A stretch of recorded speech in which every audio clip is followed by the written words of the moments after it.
I'll get both of you guys microphone.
Bobby, we gotta stop meeting like this, right? 15 years ago we did this for the other fellow that was married to Mom. Guys, thanks for all coming. And we're gonna try to keep this little send off for Mom probably within a half hour. I got a small discourse to give for her on what Mom knew about life.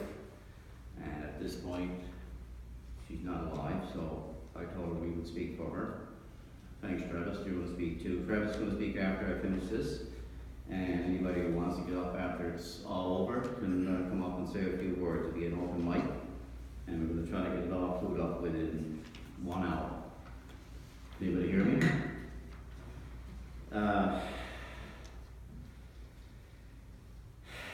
This is not easy to do. I spent few hours yesterday scribbling notes down. Travis, you're familiar with this stuff. And so the basic outline we got there is I got a few songs. I never did like hymns, so we're not going to play any of them. And a few songs picked out that sort of describe the mood that this created for us in the last while. We celebrated Mom's birthday on the 14th of June, and I really thought we were going to see Mom. She was 89. We thought we were going to see her into her 90s, and at that point it was downhill, so we spent a week basically watching her pass away. Not easy. So I've spent the last 2 weeks now. We knew this was coming up, and what we could say, and thoughts on it, and reflection on somebody's life, and all the ups and downs you had with a person. It wasn't always easy with Mom, it wasn't always ups.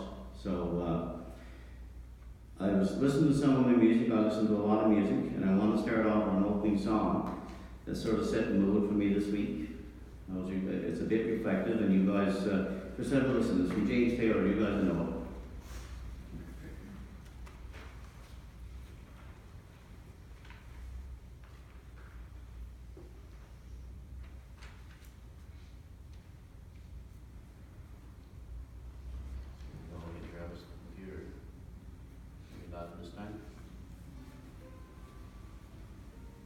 Spanish tune from 1970s.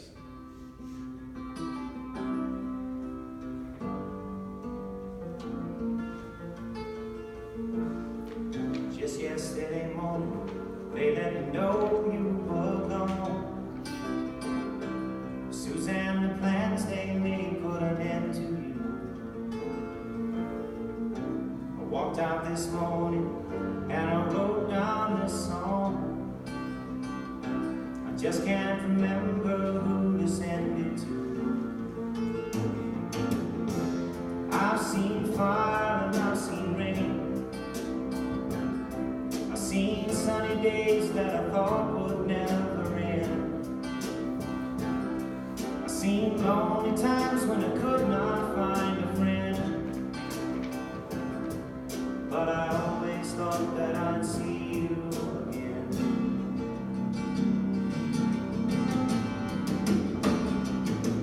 Won't you look down upon me, Jesus? You're gonna help me make a stand. You just got to see me through another day. My body's aching and my time is at hand.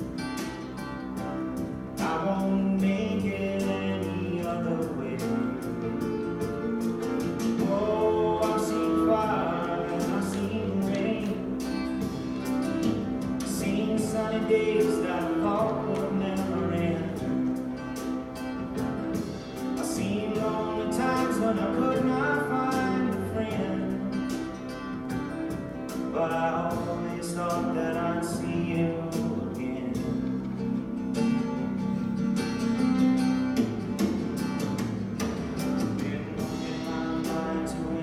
Time, my back turned towards the sun. Lord knows when the cold wind blows, it'll turn your head around. Words hours the time on the telephone line to talk about things to come. Sweet dreams and flying machines in pieces on the ground. Oh, I've seen fire and I've seen rain. Days that I thought would never end. I've seen lonely times when I could not find a friend. But I always thought that I'd see you, baby, one more time again. Thought I'd see you one more time again. There's just a few things coming my way this time around now. Thought I'd see you, but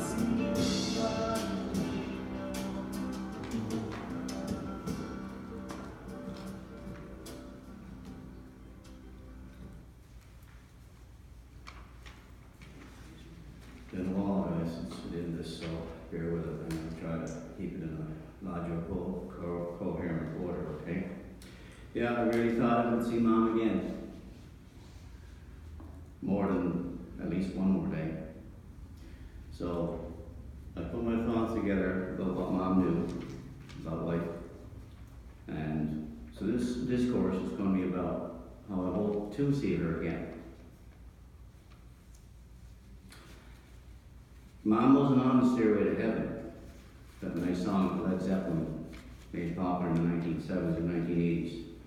Mom's hope was more like Eddie Money's 2 Tickets to Paradise. So if you bear with me now, I'll try to explain how this is still possible. And hopefully you have a clearer picture by the end of the discourse. If you're following along in your little outline there, we're up to the point.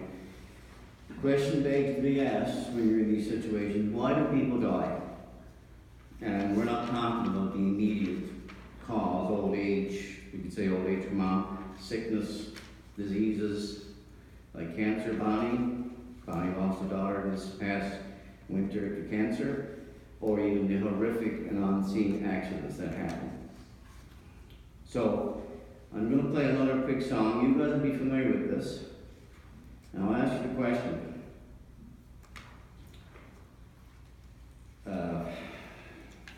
pick a color to describe death, what would it be? Green with envy, red with anger, you've heard of Black Death, yellow fever. How about blue?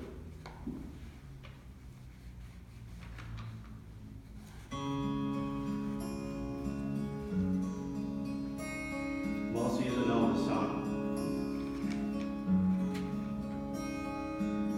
What color is a heartache from a love lost at sea? What shade of memory never fades, but lingers to eternity? How dark is the light of day, the sleepless eyes of mine survey? Is that you, island blue? My heart is as cold as you.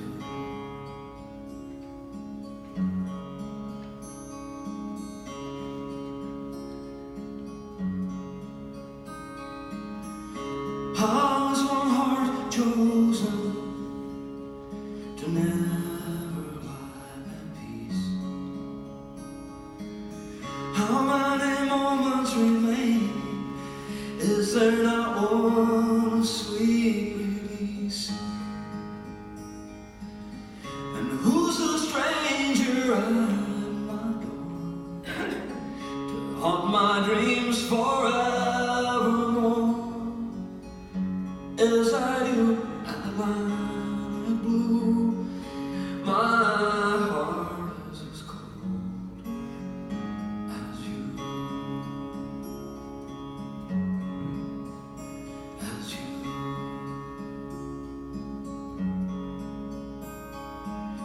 I lie awake in the morning as the waves wash on the sand. I hold my hurt at bay, I hold the lives of his children in my hands. And whose plea will receive no answer, whose cry is lost on the wind? Who's the voice so familiar, whispers my name as the night comes in? And whose wish never fails to find my vacant heart on Valentine's? Is that you, island blue? My heart is as cold. My heart is as cold. My heart is as cold as you,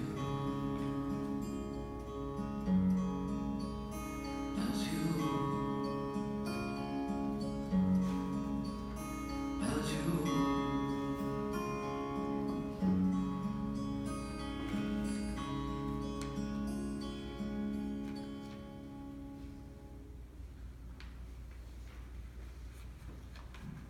Our native son Ron Hines, he's no longer with us.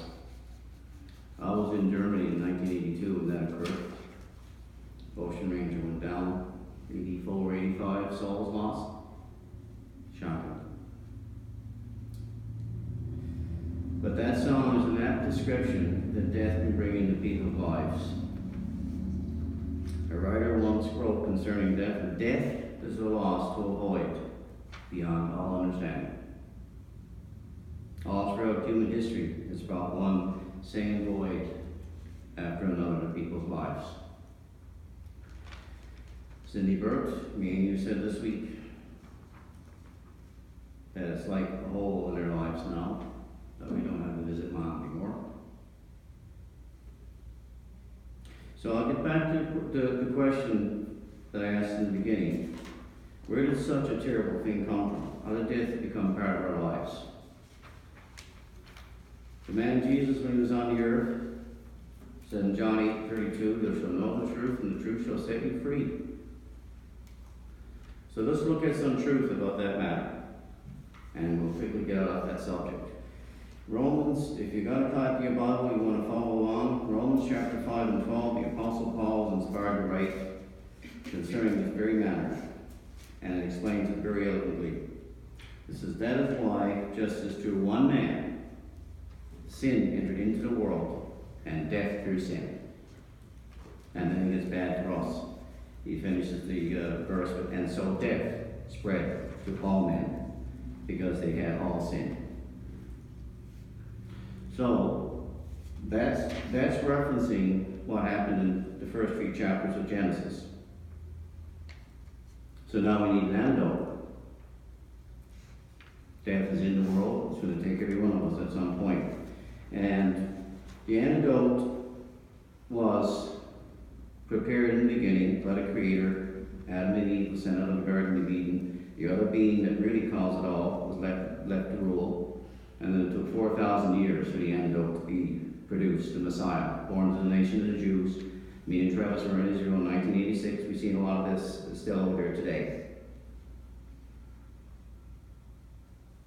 But Paul said there also, a little bit further on, regardless that the antidote was in the world 4,000 years, we're 2,000 years along again, and it's still taking people.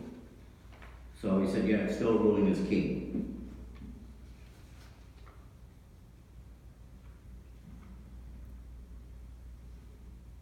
Bear with me here, guys. I scribbled all these notes down yesterday.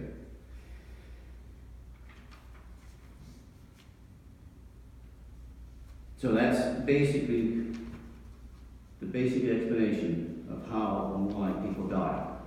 Right from God's Word, the Bible.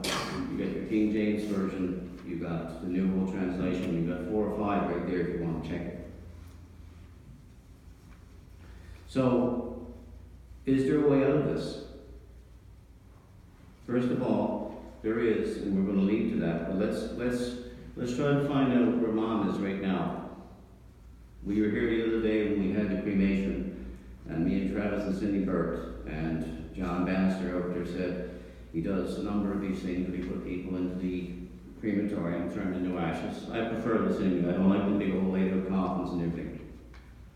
And John said a number of people have come in here and had people cremated. He said, they say to John that he knows because he's actually doing the work, right? Where are these people?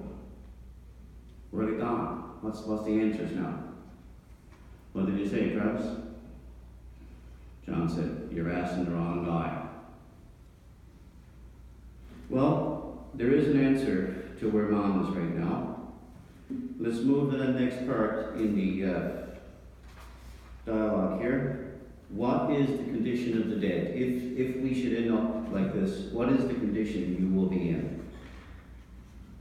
And again, we'll go to God's Word in the book of Ecclesiastes. If you got a copy, there's copies here, you can follow along. The book of Ecclesiastes, King Solomon was inspired to write this almost 1,000 years before Jesus came to the earth, resurrecting the dead. And in chapter 9 and verse 4, starting with verse 4, it says, there is a hope for whoever is among the living, because a live dog is better off than a dead lion. Quite obvious. And then it says, for the living know that they will die, but the dead know nothing at all. Nor do they have any more reward, because the all memory is forgotten. Verse 10 says, whatever your hands do while you're alive, do it all your might. For there's no work, nor planning, nor knowledge, nor wisdom in the grave where you are going. So it's very simple. Mom's worth nothing right now. Before her mother and father conceived her back in 1929, so 28, where was she? She simply didn't exist.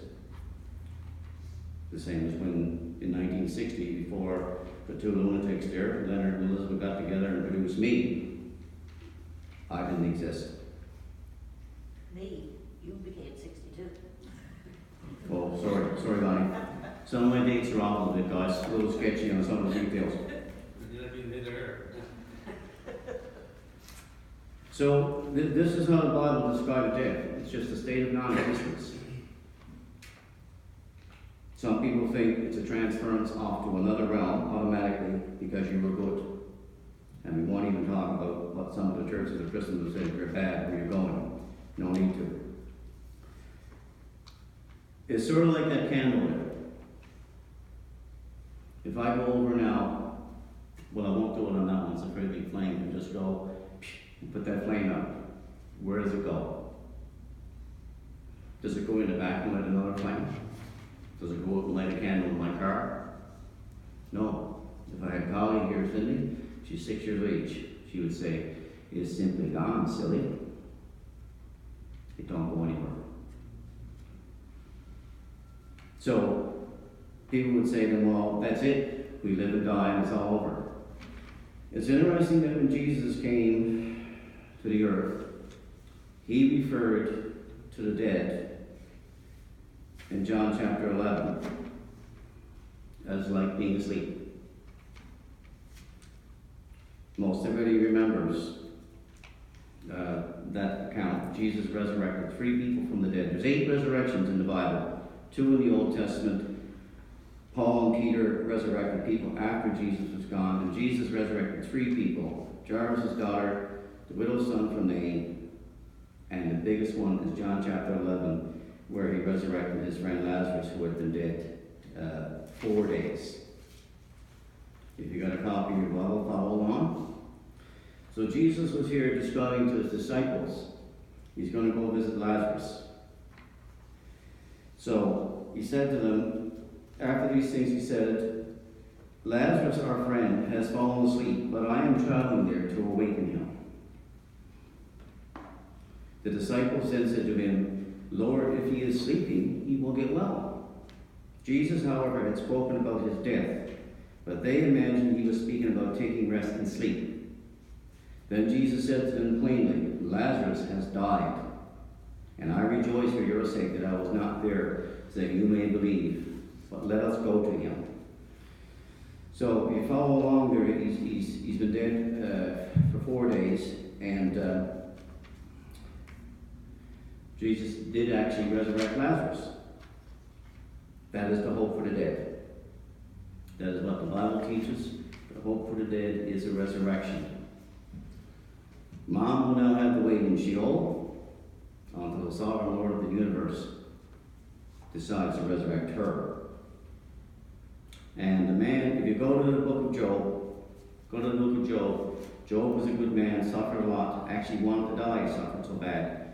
Job described it this way: if you die, the only way you'll get back on the face of this globe. In chapter 14 of Job, and verse 14, he actually said that if a man dies, can he live again? He said, "I will wait all the days of my compulsory service until my relief comes." And that relief will be this way. He said, "You will call, and I will answer.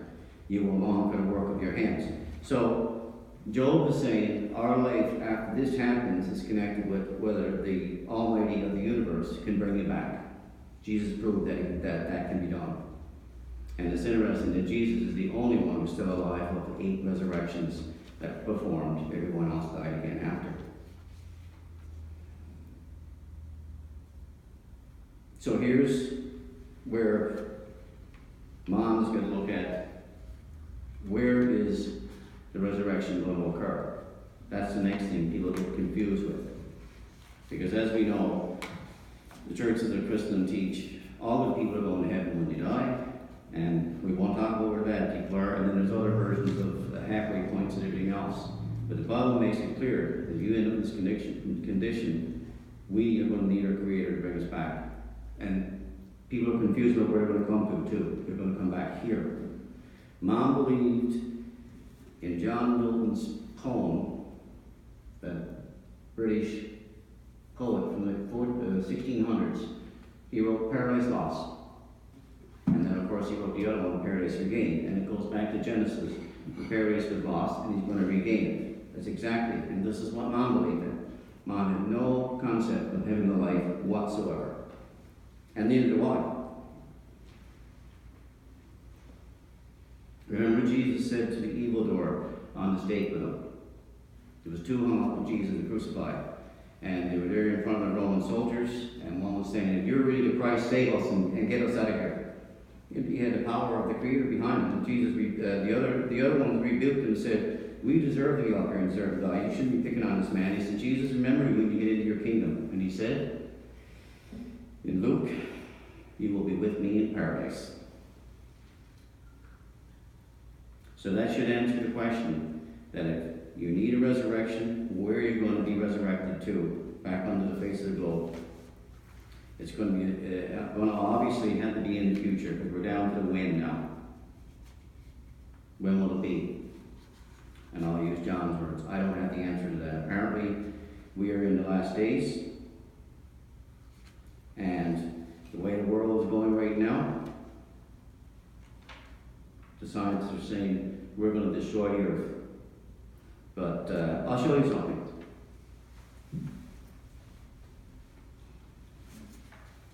National Geographic, this month. Planet for Plastic. It says 18 billion pounds of plastic ends up in the ocean each year, and that's just the tip of the iceberg. Left alone right now, man's going to destroy the earth with all the corporate greed and the wars and everything else that's going on since the paradise was lost. The Creator is going to reverse that, and there's going to be a paradise regained. We will see the general resurrection of the dead, and that's what I'm looking forward to too, because if it don't come in my lifetime, I will end up in this condition too.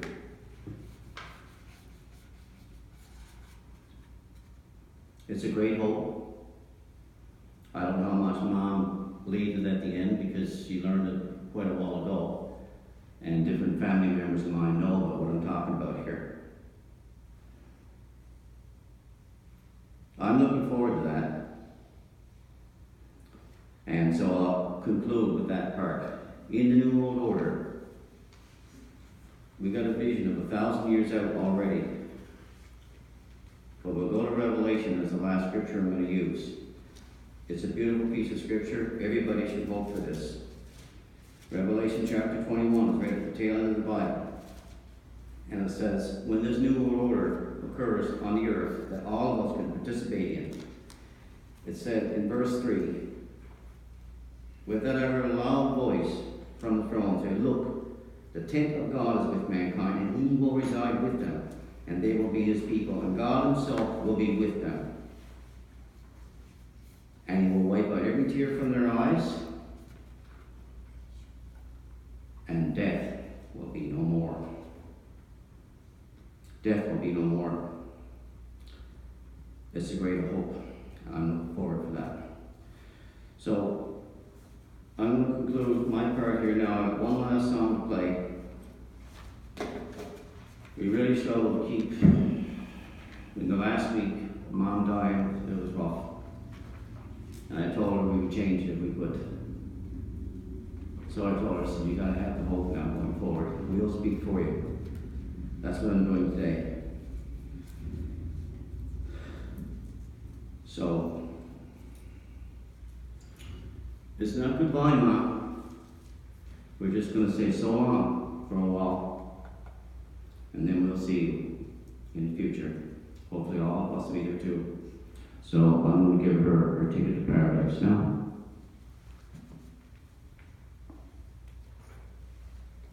One last song, guys.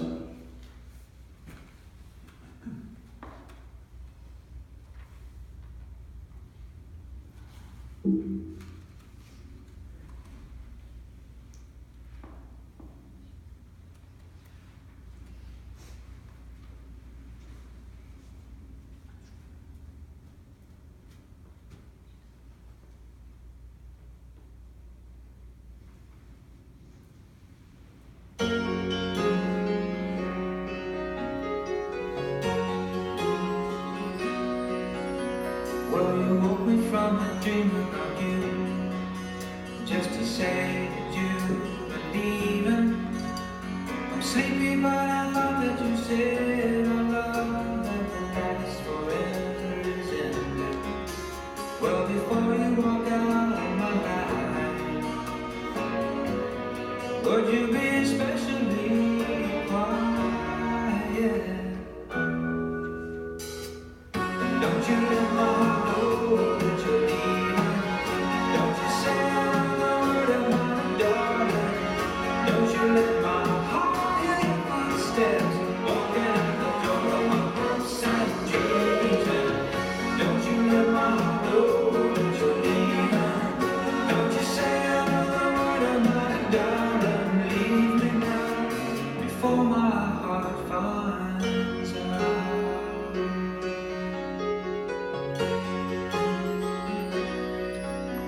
Well, I see you writing something down and leaving it on the dresser.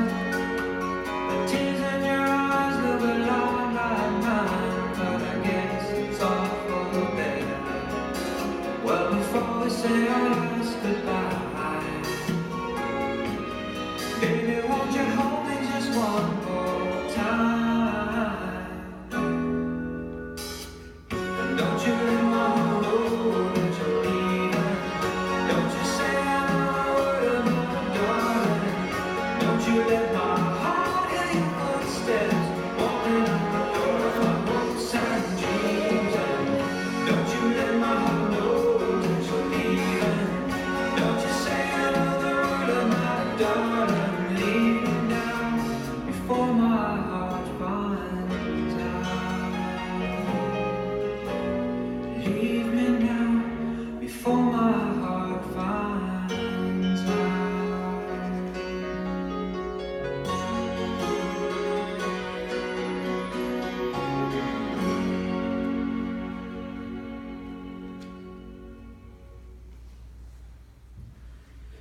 Thanks for coming, guys. And Travis got a few words to say now. And anybody who wants to get up after, the mic will be open for you.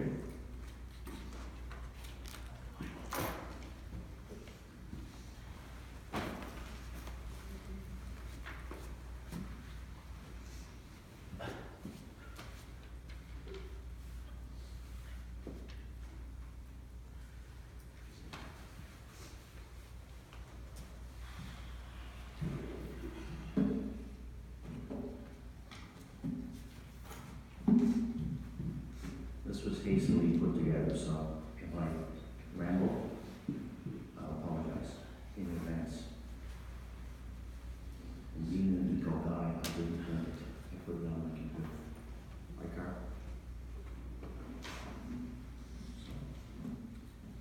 Actually, not when you were playing that last song, my mind raced. I closed my eyes and the day back in Bonnie Vista, Carol, Bonnie, the day they were babysitting me. And Bob, I guess I was probably 4 years old. I had to ask because all I remember going in it, which was the slop bucket on the step. And Carol and Bonnie were babysitting me that day. And I ended up head first in the slop bucket. Anybody from Bonnie Vista? Rat. Knows what that means. And anyway, Dad gave the girls a good wallop. Didn't he, girl? She was used to doing. I remember coming in the day Dad loaded us up in the car, all of us. Man had a big old cat in his hands. What was her name, Auntie? Fluff? Oh. Yeah. My Fluff is old animals. And boy, we cried that day. Father was determined to get us out of this town. Right. I didn't want to go. We were out in the old shed, remember in the shed? I guess what we got around the bed. Was it? Okay. And we cried. Why I used to cry all the way to town. One thing I did, I threw up my cookies the whole way to town. Our dad wouldn't stop the car. And when we got into down next to the big fountain there, down next to Lars. No, not Lars, down on Colonial Building. The bomb was all over the side of the car. He wouldn't even stop. Right? Yeah, we came to town, Dad and Mom. Well, I guess in the most respectful terms, they didn't have a nice, easy relationship, right? As children, right? Some of our cousins will probably correlate what we all went through, you know? That was a bit rough on Mom, you know? Yeah. Most of the moms, Carol, Bonnie, Gerald's gone, Terry was gone. Paul Wayne's deceased. Ginger was there. Me and Ginger got to see most of Mom and Dad in action. Yeah, he was rough on poor old Mark. But at this stage of the game, it's equal now. Everything's done.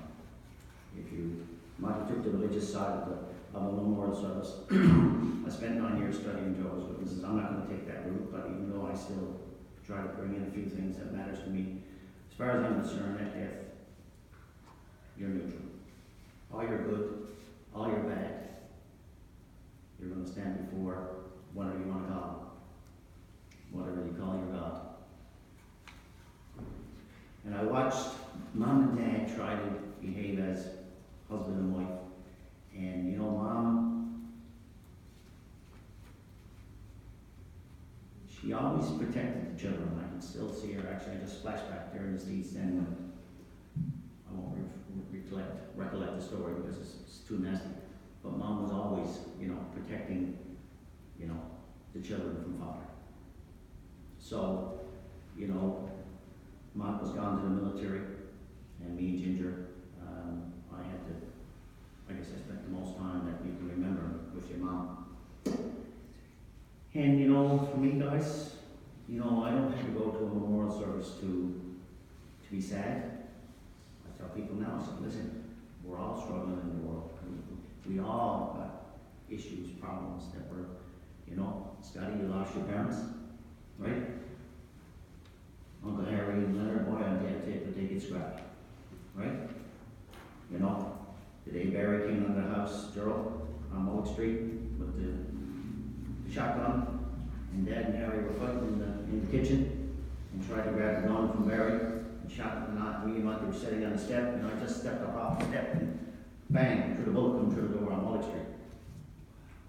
Wow, right? Somebody was looking out for me, yeah. So, I don't need to go to a memorial service to be sad, because I tell people, boys, be sad. There's nothing wrong with that. Remember, when you're sad, you're not forgetting, right? At the end of the day, we're all losing moms. And some have lost both parents, and some are still waiting, right? And, one day we're going to be in the same place again. But guys, I got two takeaways. Because Monty took the religious side, I'm going to take the modern day side. I look at Mom's life and I say, I learned from death. I learned from someone dying. Amazing enough. What's important to us today? Really, what's important to us? Gerald, how much money do we need? Really, right? Okay? What's important to us today? Right? I don't need to be at a funeral or memorial service to have a wake-up call and say, boys, what are we all doing really? Think about it. So let me read you the words. I'm going to be real quick here. This guy was worth $10 billion when he died. Today, he would be worth $34 billion. Like that in your bank account, you better? Right? It was Steve Jobs, Apple. Everybody knows him, right? And this is what he said, guys. And you pay attention. He said, look, he was dying on his deathbed. This is his manuscript. He said, I reached the pinnacle of success in the business world. In other people's eyes, my life was the epitome of success.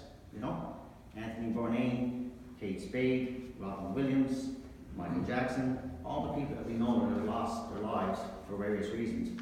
People, all of us look at them and say, oh my God, they got everything. But do they really? Because this is what Steve said. He was worth $34 billion. Or $10 billion at the time. He said, however, aside from work, I have little joy. I was shocked to even read this. In the end, wealth is only a fact of life that I've been accustomed to. At this moment, lying on my sickbed and recalling my whole life, I realize that all the recognition and wealth that I took so much pride in have paled and become meaningless in the face of impending. Read to Mark. Where'd you put it, buddy? Death. Right? He said, now I know. He said, when we have accumulated sufficient wealth to last our lifetime, we should pursue other matters that are unrelated to wealth. So Bonnie, you lost Amanda? Listen to me. Not an easy thing. Okay? Steve says we should pursue other matters that are unrelated to wealth and other things in life. We should be something that is more important. We should perhaps relationships, perhaps art, perhaps a dream from younger days. Non-stop pursuing of wealth will only turn a person into a twisted being just like me. So we're living in today's modern society. And isn't it fun that we only realize this stuff when we die, boys? When we're on the doorsteps of death, right? So we're here today giving Mom a memorial service, and yet she was far from rich. But in the day, for me, in the living, I have to take a meaning away from this today, being here with a memorial service for Mom. This is a meaning for me. This is not time to be sad. I'm going to draw from this. The strength I get from this. Because I watched her life, I lived with Mom, right? good or bad, whatever she gave me, it's over. And I look at my modern day life and I say, okay, how do I learn from a woman? And boys, what do you want in life, right? He said, the wealth I've won in my life, I cannot bring with me. He said, I cannot bring with me. Whatever stage in life we are at right now, the time we will face today when the curtain finally comes down, which is what's pretty much, this is Mom's Day. Treasure love for your family, love for your spouse, love for your friends. Treat yourself well. Imagine that, Gerald. Spend the money on yourself, eh, what? Instead of putting it in the bank, right? And don't forget me. Right? And he says, boys, just cherish other people. You know what I mean? I say to people very commonly now, our world is so spiritually bankrupt. And that's not religious, by the way, in any sense. You know what I mean? The real meaning that keeps us all together, it's, where do you find it, right? The other takeaway, guys, for me, from Mom's death, is something that I've learned in the last 4 years and the journey that we're on, and it's all about no regrets, guys, right? There was a lady in Australia that used to look after people that were dying on their deathbeds, right? This is really, you need to pay attention. It says, guys, we're all living, right? After we leave here today. And she used to look after people on her deathbed, and she wrote a book. And it was the question, the book was all about what's the 5 biggest regrets people have before they die. I don't know what Mom's were. Mom never had no regrets. She was just, right?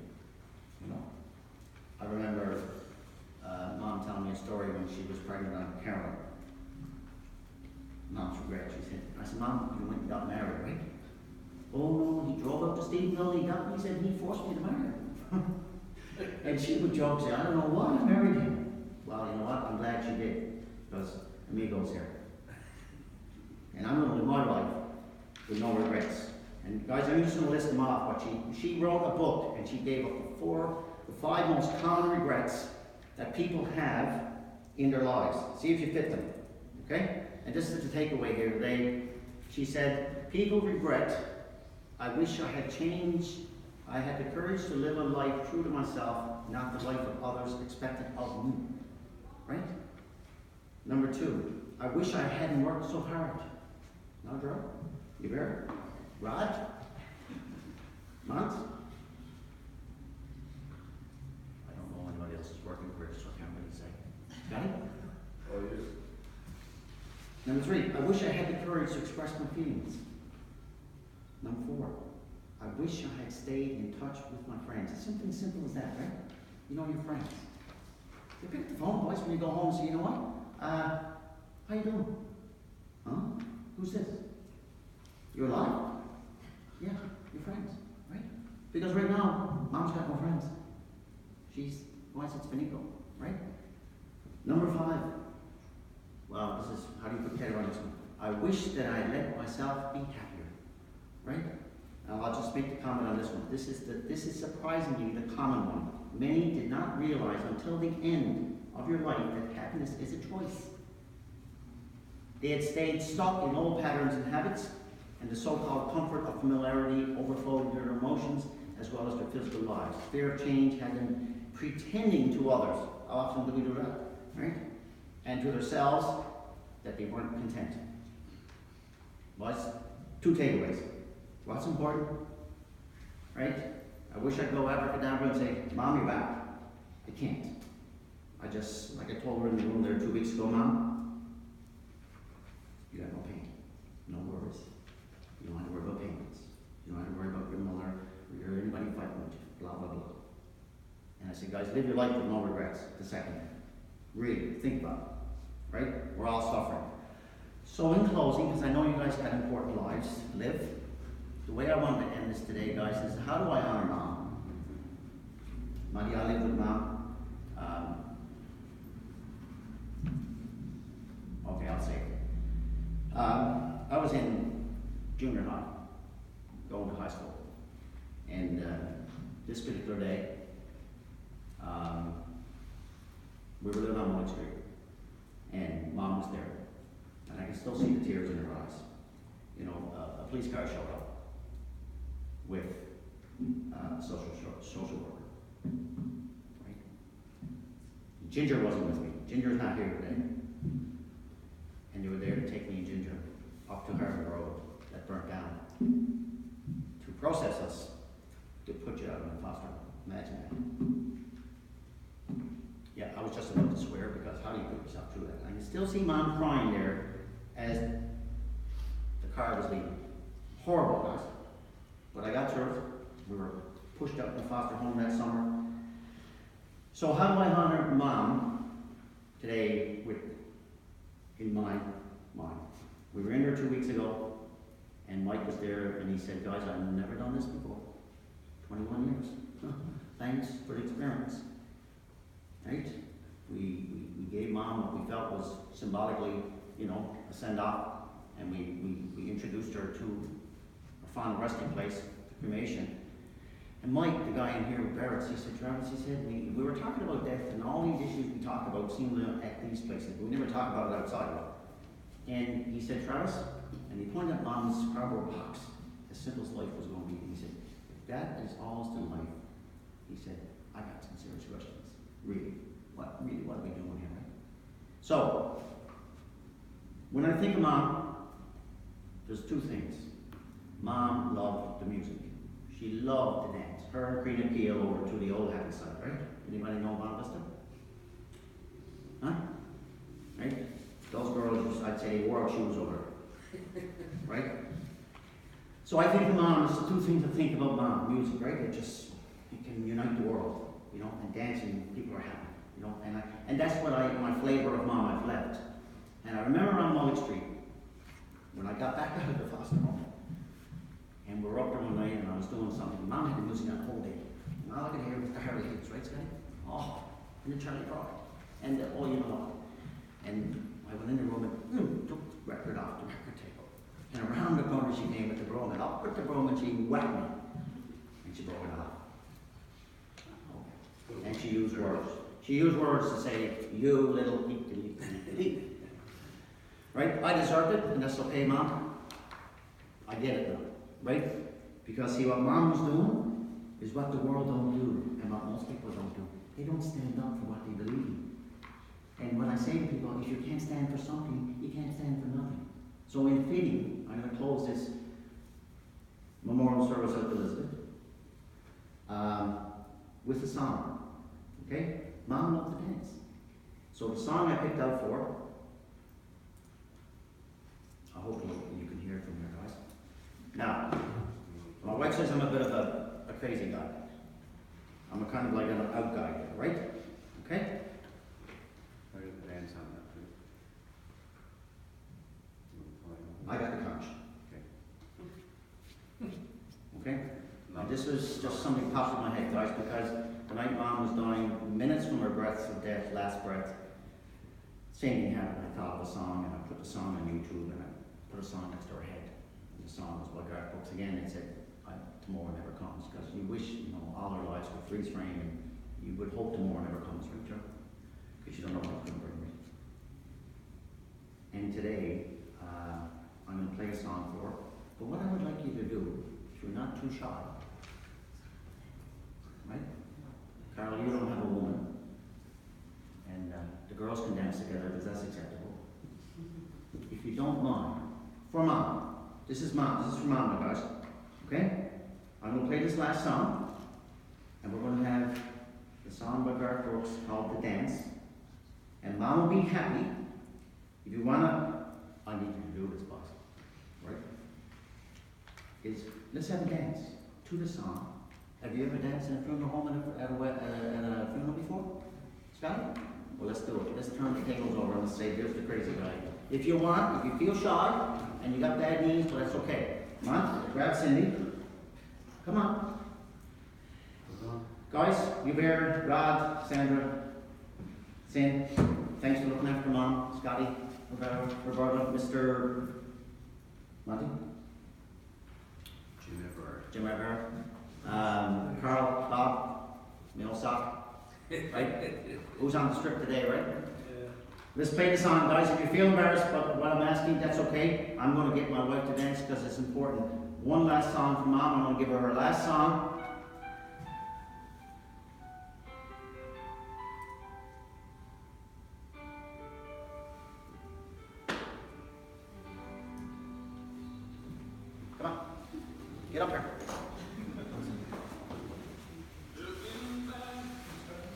right?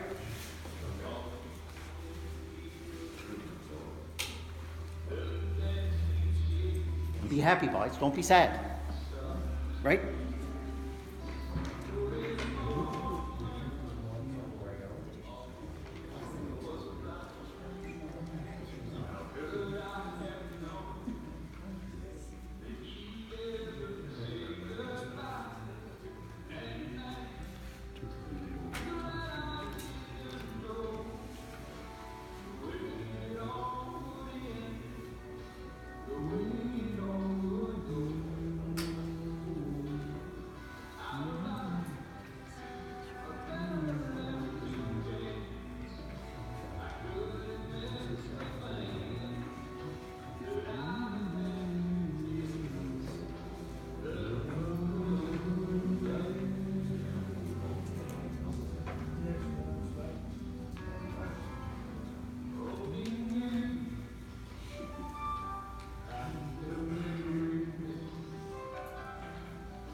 Let the dead rest in peace, right?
Thanks for coming, guys. Is that Bob? Okay. Bonnie wants to have a few words. Oh, sure. Just put down the computer, not take off. Don't be mean to your mother, Bob. I'm not gonna be mean to my mother.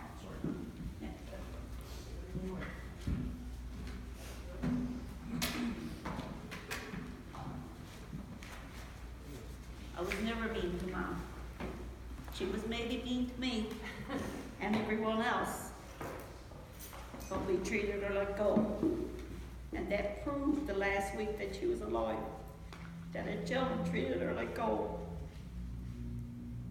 To see her suffer that she suffered, it was so sad. She had such a good life, hard life. growing up in Little Catalina during the Depression, poor with church mice. But her children did treat her like gold, and that's what counts. We loved her truly, truly. And she loved her family. She loved Uncle Law, she loved Aunt Shirley, and she loved Aunt Joan. Warren and Mert was always gone away.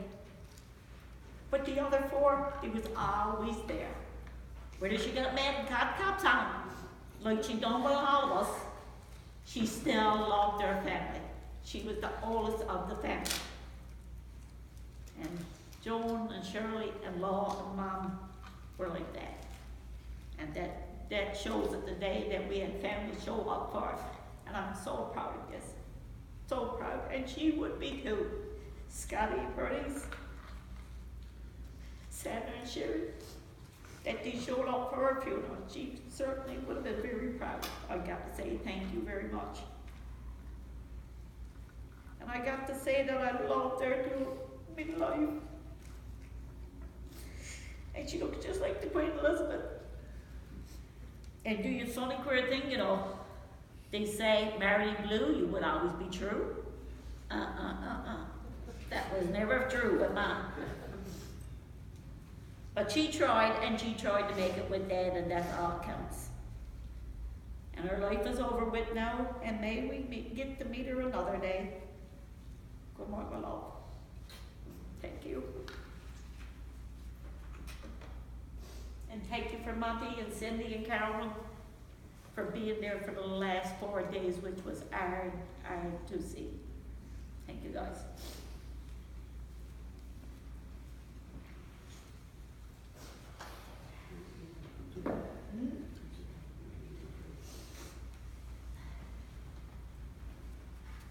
Another thing, I'm just like her. She loves bling, and I got the bling bling too. Parting joke, guys. Donnie, remember I told you one time? Mom got into it with me. Mom was into it with everybody.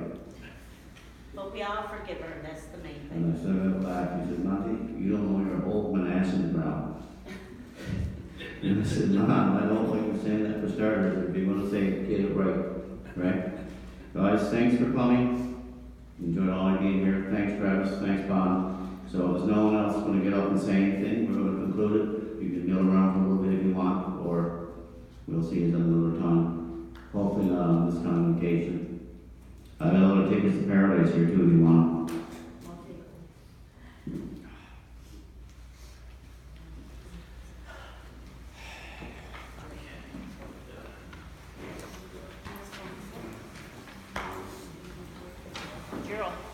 Gerald.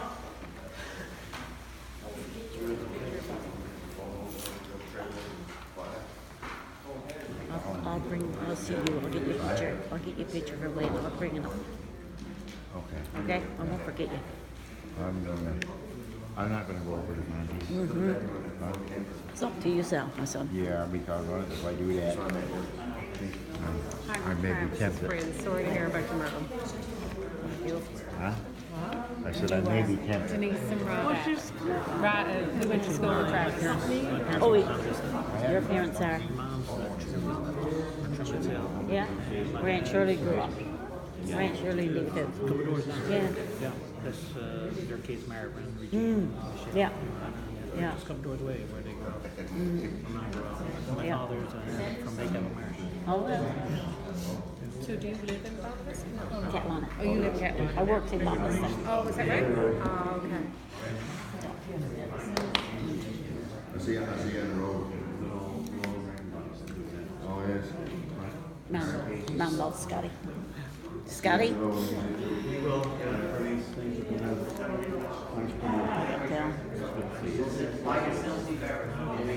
When you get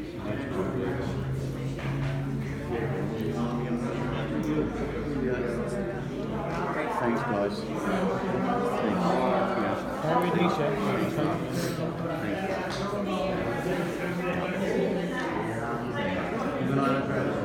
Go for smoke, Carolina.